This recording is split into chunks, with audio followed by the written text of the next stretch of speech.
Wherever there's a star, a ship was sunk. Can you turn it around, and how does it feel for you to wear this medal? How do I feel? When you wear it. I feel like I'm somebody. We were on that was during the Depression. We were in Jefferson Park. Right here in Chicago, in the Jefferson Park. Yeah, it wasn't really Chicago then. It was called Norwood Park Township. And there was 5 of us, 5 boys in the family. And I was the first one to go into service. There were 2 above me and 2 behind me. But all 5 of us were in the service. They were all in the Navy. I was in the Army. And my father was unemployed. He was sick. And my mother somehow talked to somebody in politics as I was 16 years old. And they said, we can put him on the WPA. WPA is Work Progress Administration. Roosevelt put that in action, and I worked there about a year and a half. And the supervisor of that saw me one day working with shovels and clay and everything, and he come over and he said, "What are you doing here?" And I said, "I'm working here." And he said, "You're not old enough. Come on with me." So he took me into the office and questioned me about everything. And he said, who did you know that was able to get you in here, because you're not supposed to be here? And he said, from now on, from this day on, when you come here in the morning, you wait at the office for me. And he said, wherever I go, you follow me. If I have to get in my car and go downtown, you get in the car with me.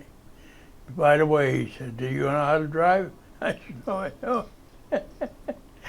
So that's part of my boyhood when I was leaving to be a teenager. When I was enlisted in the draft that Roosevelt had started a fishbowl, and I was number 3113 drawn out of the fishbowl. So then they notified me by mail that I was going to be drafted, and I better come into the office and answer some questions for them. So when I got there to the office, the sergeant was there, and I told him who I was, and he said, oh yeah, he said, I want to talk to you. He said, do you know what benefits you can get if you happen to decide to sign up? I said, no, I don't know nothing about that. And he said, well, if you volunteer today and say you're going to want to be in the Army, we will accept you. You will only have to do 2 years overseas, and you can come back home.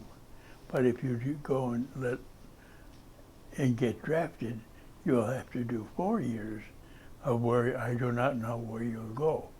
But if you join the Army now, volunteer, you have 3 choices of where we will send you. One is Panama, another one is Fort Sheridan, and another one is Hawaii. And said you can do your choice when you come back and tell us where you want to go. So he walked out, and I said, I'm going to Hawaii. I said, because there was a lot of girls running around there in grass skirts. Well, there was a war, and we weren't in it yet. The war was in Europe, and we have not been in it, but that's what we were getting ready for. Roosevelt started the drafting. Everybody that was of the ages of 18 to 35 had to sign up, single or married. It didn't make any difference. You just put your name down and you were in the list. So I wasn't drafted. I volunteered. You volunteered at 16. That eliminated the draft. When I landed in Hawaii, I was 22. Yeah, that's when he went in. But I was only 16 when they were questioning me about getting into the service or if I would be drafted. Of which when I said I would sign up, and they said they'd let me know. And that a couple of years went by, and he called me and said you wanted to be in the Army or in volunteer. So I said, yeah. Well, first of all, when I did tell them that I was going to volunteer, they said, well, we'll notify you, and you'll have to report to the station we want you to go to. So I said, okay. And they called me and told me that you have a right to go to in the Army to Fort Sheridan, or you can go to any one of the other two places you want, Panama or Hawaii. So I said, I want to go to Hawaii. And they said, you go back home, get your bag you have packed and everything, and you will be notified. Be ready to get on the train. And then the train was going to San Francisco. So that was a 3-day trip on the train then. It didn't go, it was zoom. So got off the train, they stood us all in line there, and said, there's a captain that's going to be going through behind you. And if he taps you on the shoulder, you take one step forward. That will mean that you are being signed right now. So I got tapped on the shoulder, I stepped up, and that's when I found out that I was going into the pack train, Hawaiian pack train. We had something like 300 animals on the island that belonged to the government. So when they got everybody assigned that was standing there in line, they told us to go over and get in the trucks. And I went over there where it said pack train. They took us into Schofield Barracks. And there we went into a medical section where we could not mix with any of the other people in the barracks. We had to get shots and everything to protect us from those guys. But that's about what it was. Then I didn't know the first thing about a horse or an animal. I knew a horse had 4 legs. A mule has 4 legs too. Did you know that? I got all the way that far without any training at all. So that was one thing. They took us all that didn't have any training at all, marching mostly, and running, and then later on how to handle guns and all that. It was a 6-week training period after we were there. Thinking of my mother's missing me right now, and I wasn't home. So, no, there was plenty to do there to keep your mind busy on what you were supposed to be doing. And like I said, I didn't know a damn thing about horses or mules, so that was 2 things I had to get acquainted with, or 2 animals. And so later on we most of the time went into the mountains. We were mountain troops, and we went up there to make trails, or once in a while an airplane might crash and we'd have to go up there and either find him or bring him back to where he was. I didn't never rode a horse before. I had to find out where his head was and tail was. We were in an area where infantry was being trained. So we always, whenever there was time to get us some of that training, we were told that the sergeant is going to train your men 10, 15, 20, whatever it was. And they trained us how to march, how to carry a gun, how to shoot a gun later on. All that training I had to take. And then there was a short period of time where if we were attacked, what would you do? And we didn't know anything about the attack, or I didn't know what a Japanese airplane looked like yet, or anything. So we had to get all that training in. I was there 2 months before the attack. In fact, I had just got through with all of my boot training, and I was assigned then to the pack train. And something like 15 or 20 guys were assigned there, and every day we were doing something with the animals. So they would know me, and I would know them, and we had to feed them.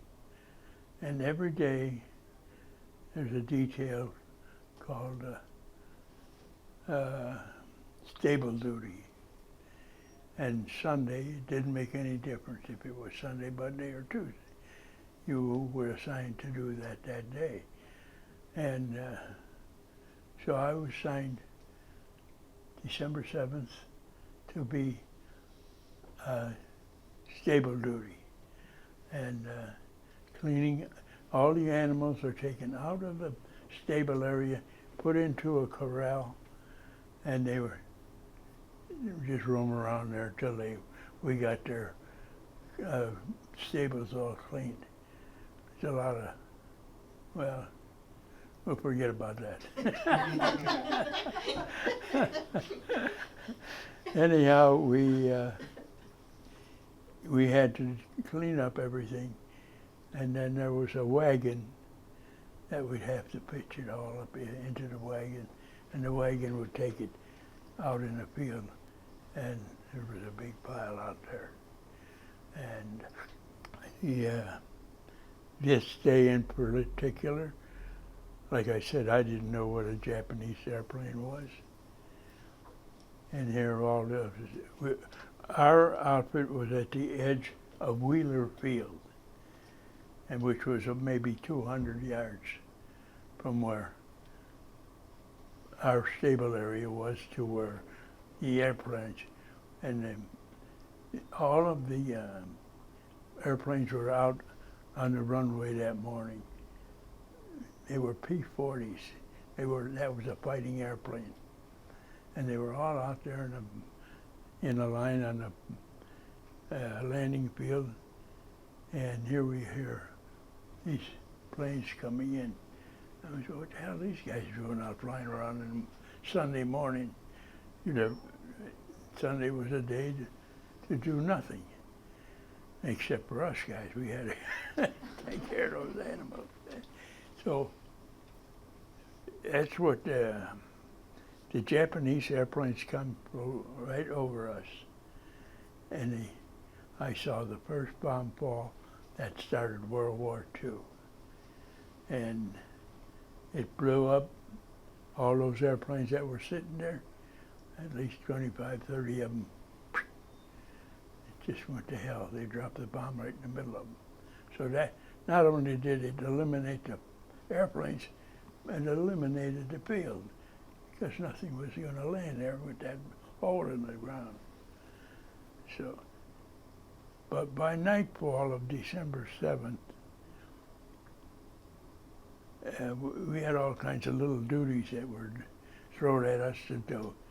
And one of them, the first sergeant got a hold of me and he said, I want you to go to every building and tell them that we are now at war. We are on red alert.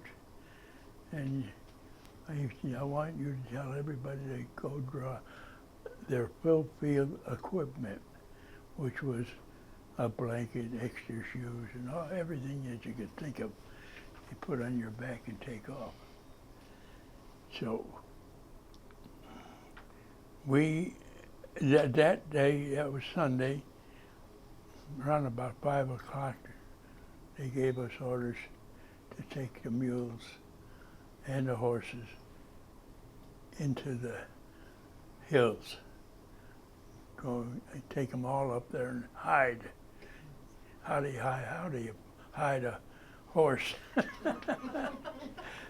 Anyhow, we were up there and got them all situated, put a picket line up, got all the mules and horses tied separate so they wouldn't run around at night. And I fell in a mud pile one time. And the next morning, we had to go feed them now. And we'd have to take them from the picket line over to a section where they had put food for them. We didn't have what we had in the barracks. They're all different. So the mules and horses got eaten. About 3 hours later, we had to go get them and bring them back in. And then we were ready, had to get ready to go out for the whole night. We had to get the mules all packed for extra equipment, and we went up in the hills. Stayed there for a couple of, for a weekend, I think, or 10 days. And when I come in, couple of, my name was put on the list to report to the office. I don't know how many of us went there, but they took us and said, you guys are going to be on guard duty. Now, when I told the guys to go and draw out full equipment, it meant guns. And we didn't have any guns Sunday morning on December 7th. We didn't have any guns to shoot back. So they told us to draw our guns, and the sergeant told me to tell everybody to go over there to the ammunition building and get a gun. So after I got through running around telling everybody that, I come back and report to him, and he said, did you get one for yourself? I said, no. I said, I didn't have time to. And he said, well, you go over there and get yourself whatever they got for you. So we went in there, and the sergeant said, what can I do for you, soldier? I said, I'm told to draw a gun. And he said, yeah, you're a little late, but he said, there's a 45 there with 7 bullets. He said, that's all I've got, and if you want it, you can take it. Well, I got no choice. I take it. So I took the gun, and I walked guard for 2 weeks with 7 bullets and a 45 automatic. And that's what, after I done that for 2 weeks, they came and got me again and assigned me to a station in Kaneohe Naval Base. They had some guns, big ones, up in the mountains. And there was a naval base there and their airport, and those guns were there to protect the people and the field. So we got all that taken care of. If you're on duty, I had to go on duty to be a guard that night, walking around warehouses with only 7 bullets. We didn't have any idea that they were going to attack us. No, nothing at all was told to us that we are going to get into war on that day, other than them dropping the bombs on us. And that was a very unexcited day. Nobody knew really what was happening until the orders came out that we are now at war. I wanted to run like hell and go hide. But the only thing you can do is do what they tell you to do. And you got a lot of orders. And like I was put on guard duty in the warehouses for a couple of weeks. I did that, walking 4 on and 4 off. You got 4 hours walking, 4 hours rest, go back. It's the same thing. There was 3 of us guys. They put us together and they gave us 5 animals to go to Ulapa Crater. That was just a little mountain over there along the beach. And they told us there's men up there that need to be fed. And your job is going to be take your animals and bring them their food every day, 3 times. So that's what we did. Brought hot food for most of the time, and drink. And the one thing I'll tell you right now is funny. You probably remember seeing a coffee urn stood up about 2 feet, and it had a little spigot on the back. So the lieutenant there said, "I'd like to have my men have some coffee around about noon time." And he said, "Can you bring them?" So we notified the mess hall that they want hot coffee up there. And so they sent this coffee urn full of hot coffee. Now it was our job to try to get that up there on the mule so it wouldn't all be splashing out and making a mess. So we got the animal ready to take the load. Special pack is made for him. You put that on his back and strap it on, and then there were 2 bars there. We put this coffee urn on top of that. And we had a rope with a ring. We put the ring on top of there. Then there's a rope goes this way and a rope goes that way. We went around and started down as best we could. And so we started walking with it up the hill to get those guys their hot coffee. We really never got to thinking it was war because we were busy with them animals. And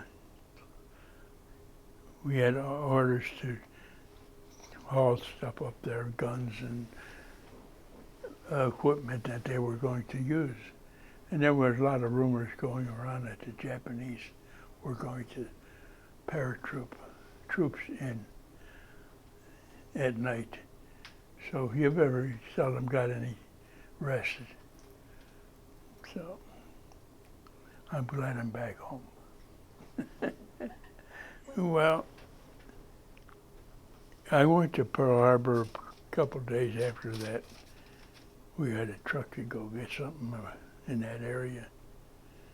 And I saw most of the ships that were sunk and were being, people taken out of them that were dead. And a lot of guys were dead in the water, swimming, not swimming, just floating. It was nothing good to see, I'll tell you that. And your thoughts of going home were gone. You were going to be here now for a while, of which I did 4 years. and never had a pearl. So my oldest brother was in the Coast Guard, and he was stationed in Florida. And another one went to Guam. He was connected with the Air Force, Naval Air Force. And another one was, he was sick in the Detroit hospital for a while, and then when he got better, they sent him to the Philippines. And on his way to the Philippines, they stopped in Hawaii. And he went to the chaplain and said, I got a brother here that I'd like to see before I have to go to the Philippines. So the chaplain looked up my name, called my commanding officer, and said, his brother is here and he would like to visit with him. If we send him there, would you take care of him? Or will he come here? And they said, well, let's talk to him and see what they say. So my brother said he could get a day off and he'd be at Pearl Harbor, and I can come there and visit him. So I told the sergeant. The sergeant says, okay, I'll get you a truck and I'll drive her and take you to Pearl Harbor to see him. Well, I hadn't seen him for 3.5 years at least, so I really didn't remember too much about what he looked. He was younger than me. And he said he would meet me at the gate. Well, I come there, the driver of the truck said, I got a man here coming to see his brother. And the guy said, go ahead. So he pulled away, not thinking that, I don't know. So I'm walking down the street in Pearl Harbor, and where most of the guys were supposed to be living. And I hear somebody running behind me. I can hear their feet, you know. So I turned around and he said, Jim, what the hell are you doing? Don't you remember me? So I said, where the hell did you come from? And then so we spent some time together. In fact, I got to so he could stay overnight. And he never rode a horse or a mule. And one of my friends had a detail going up further to take some equipment up there. And he said, you want to come with us? And I said, no, I don't want to come with. Yeah, I said, but are you going to take my brother here? I said, he would like a ride on that. So he got on the mule, and when you're going uphill, you're sliding back. And when you're coming back down, you're sliding in up on his neck. So he didn't know how to control that. And he said he had an awful time getting acquainted with the animal. I said, I'm glad you did, because we ain't going to take any of these home with us. Go over there and look at that ship. Arizona's laying there on its side yet. And, well, from what I hear, they built something over the top of it. But that's all I could tell them. That it ain't nothing good to see. But a lot of people are going there to see it now. There's some mothers and fathers, mostly brothers and sisters. And a lot of guys at 35, 300 and something died that day. 35,000, that's what it was. Well, this was given to me a couple of years ago.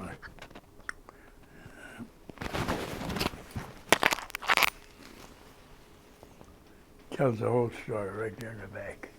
What does it say? That the people in Hawaii are very grateful to to the islands and remembering all the soldiers and sailors that did get wounded or that wherever there's a scar, a ship was sunk. Can you turn it around, and how does it feel for you to wear this medal? How do I feel? When you wear it. I feel like I'm somebody. There ain't everybody that was on the island got one of these. A lot of them are dead. They didn't get them. Or maybe their parents did, or brother or sister, you know. But all the guys that I was with are gone. They tell me that I'm the only one left. Same as my brothers. They're all gone. Those two girls over there, one is my daughter, the other one is my niece. Very good-looking kids. The guy who went to Pearl Harbor not knowing what he was going to get into. I went there, and it was all volunteer service. When I got off the boat in San Francisco, or when I got off the boat, there's another island over there. One was Fort McDowell, and the other one was Alcatraz. And your old buddy was there. Al Capone.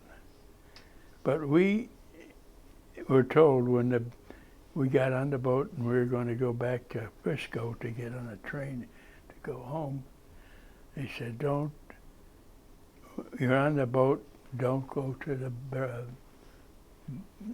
to where the brakes are, or stay away from the edge so you won't fall in or jump over, or they won't come over after you. So that was the most exciting thing that happened to us at that time. Like I said before, I was told I would be working on the WPA, and I worked there for about a year, shoveling snow most of the time, keeping the ice ponds clean so the kids in Norwood Park and Edison Park could have a joyful day. And the ice pond was clean, so they play hockey and just races around it. But it was good.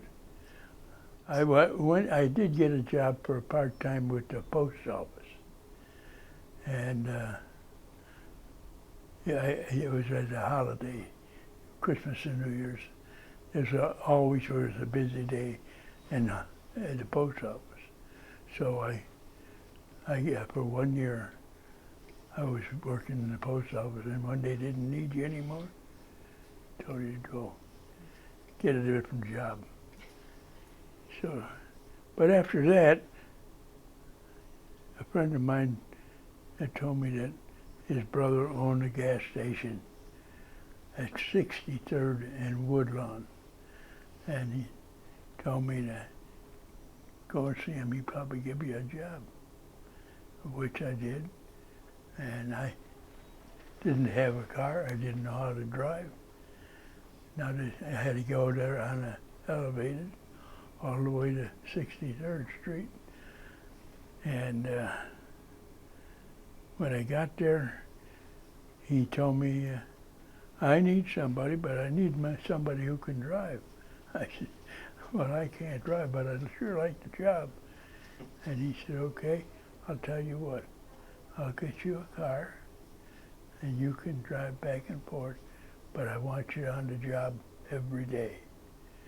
And he said, if I keep you overnight, I'll give you a place to sleep in the building. So that's what he did. He took care of me until the notice came that I had to go to the service. And so he said, I hate to see you go, Jim, but your job will be here when you come back. He told me I can start to work, and I said, well, I want to get myself situated first. Let me be free of everything and let me get an open mind on what I'm going to do. So I had a friend that had just got out of the service, and he was going to go into the machine business, repairing machines in factories. And he said, why don't you come and help me? Maybe you'll get a steady job here with my brother and I. So I went there for maybe 2 weeks. Didn't appeal to me. So I went back home and started looking for work. That's when what the hell did I get to go? I don't remember. Anyhow, I've made a lot of different jobs. I went into the dry cleaning business on my own, with another brother. And the dry cleaning was just beginning to get off the ground. Nobody ever heard of it before. So I had to get a truck. So I bought a truck, a used truck, and we started a delivery service. And my brothers stayed inside, worked. I went out and rang your bells. So we made out all right for a while. And then he got sick. How did he get? Had some kind of sickness, and he had to quit working. So that meant I did both his job, my job, for a long time. Well, there were a lot of guys doing the same thing I was doing, trying to be a soldier.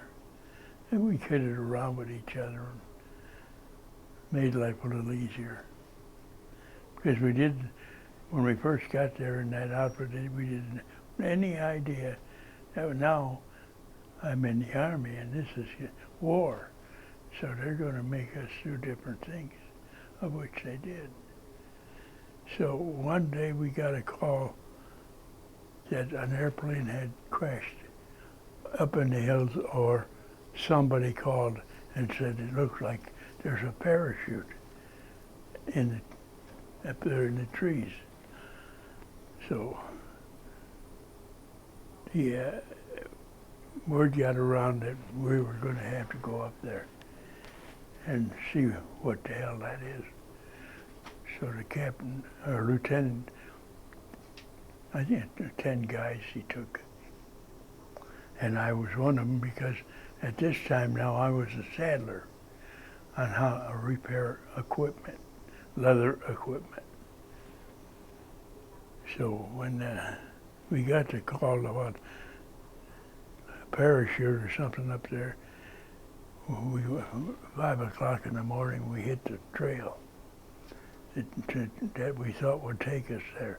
Well, the mule that I was riding, he hit a soft spot, and I'm in the saddle, and he starts jumping around, and I thought I'm not going to ride with him.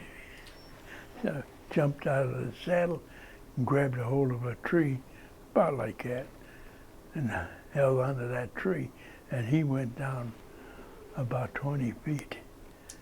And the the lieutenant came over and he said, "What happened there, Schlegel?" I said, "I'm damn if I know." I said, he stepped in that spot there where all that water is. And I said, he lost his feeling of where his next step is going to be. And he said, well, here's what I'm going to tell you. I want you to go down there and get that mule, and I'm going to give you one man to go with you. You go down there and you get him and bring him back up, call the Schofield Barracks, and they'll send a truck out for you. So we were down there trying to figure out how the hell are we going to climb out of this mess. So my friend, his name was Daga, and I said, Daga, we ain't going up that way. I said, there's water running down below somewhere. We got to get down there to where that water's going. I said, it's probably going into the ocean. And I said, then we can get you a telephone. And he said, yeah, okay, that sounds like good. So we then got down there and tried to get him out. And the one spot looked like we might be able to do it was almost straight up. I said, he ain't gonna go up that hill. So we started pulling him down to where the water would be. We got down there and it was pretty deep. And it was a creek that run through. There's no water in Hawaii, by the way. It's, all they got is rainwater. And the water they catch and filterize it. So we got the mule up in the water. Sometimes we had to swim with them. They're good swimmers. So we're headed for the ocean. And that's, we got down there and pretty close, and I happened to notice something, kind of a shack up above us. And I said, dang, I'm gonna go up there and see what the hell that is. And it was a naval outpost. And they had naval equipment as a radio station like. And whatever they saw at night, they had to report in, and it goes on record. So when I said, I'd like to use your telephone. And he said, oh yeah, he said, well, how the hell, where did you come from? And I thought, he couldn't believe that we were up there with animals. And we said, we're supposed to be finding somebody that crashed their airplane or jumped out. So we got back into the barracks that night around about 6 o'clock, I think it was. And I went back and went in and went to bed. And around about 10, 11 o'clock, I heard some noise outside. And here these guys had kept going. They came back. And I saw the sergeant. I said, hey, Bert. I said, well, what happened? He said, for Christ's sake, he said, I'm sure glad you're here. And he said, we had a hell of a time with that. Never did find anything. And he said, but you're damn lucky. I said, how's that? He said, the lieutenant, his horse slipped just like you. And he said, he was thinking about giving you a court-martial. And I said, I didn't do nothing wrong. What the hell are you talking about? He was just kidding. And he said, the lieutenant had to shoot his horse. He broke his leg. So he had to kill the horse. And so there was another job now. We had to bury him. And every animal had a serial number burnt on them, on their neck, like you see in the movies where they put a brand on a cow. And that's what they did with all of our animals. They put a serial number on them. And the serial number, before, when you bury them, you cut that off so you could turn it back in and get another animal. So you just heard a story that you probably never hear again. I'm sure.